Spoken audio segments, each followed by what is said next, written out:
There is no need to ever fear losing your voice.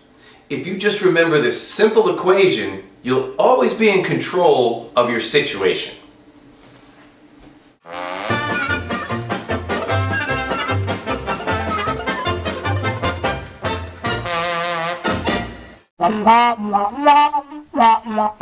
That's all it ever is. Friction plus time equals voice loss. Well, friction simply means a force that acts in an opposite direction. There's examples of friction everywhere. But in our case, it means when the two folds come together, they make contact, and there's friction between the two of them. The amount of friction plus the time that you're creating that friction can easily equal voice loss. The problem is heat. Friction causes heat, and when those vocal folds swell up, well, then they don't operate so efficiently. Oh, absolutely you are. See, a vocal warm-up allows the muscles involved with singing to gradually loosen. That allows them to coordinate better, which means there'll be less friction, which means you can sing for a longer period of time. Not necessarily. You see, time is on this side of the equation because it all depends on the combination, how much friction and how much time.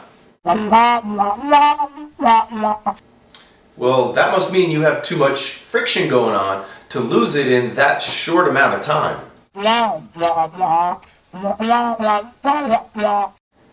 Because you can't sing for more than an hour. Well, I would say at least 4 hours if you want to become a professional. No, of course with breaks. There's always breaks and time between songs and things.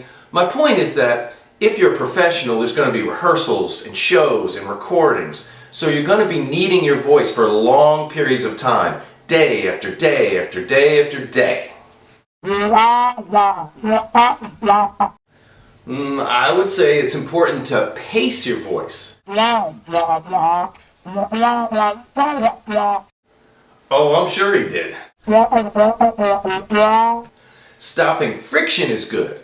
You see, doctors can't follow us around and warn us every little time we're causing some irritation down there. So if they see a problem, they say, stop.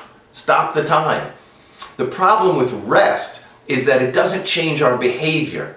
You see, when people rest their voice and it heals, then they usually go right back to the same behavior of pushing.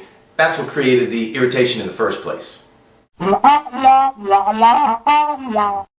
you can't hit the notes when your voice is shot either. So one way or another, you're going to have to learn to sing with less friction. Okay, but what does that have to do with your voice? Yeah, that's what I'm saying. You're always in control of the situation because you can either reduce the amount of friction you're creating or the amount of time you're doing it. Look, it doesn't matter what sound you make. What matters is how you make the sound. Even classical singers can create too much friction if their technique is imbalanced. Singing with less friction is healthy. Well, that's a good example of friction. I wouldn't say never do it. There's no reason to be overly cautious. Just don't clear your throat over and over and over again. Same thing. Then you're gonna lose your voice. An infection can do the same thing down there also. Hey, listen, all I'm doing is going over the reality here. There are two components to voice loss, always, time and friction. So if you've been coughing a lot, if you have reflux, if you have allergies or a postnasal drip, if you have an infection down there, your vocal folds are going to be swollen before you even sing. That's a drag. But you still have two variables here. You can reduce the amount of friction that you're applying when you sing, or you can sing for less time. Either adjustment there is going to prevent you from losing your voice completely. Very funny. Is there any other questions?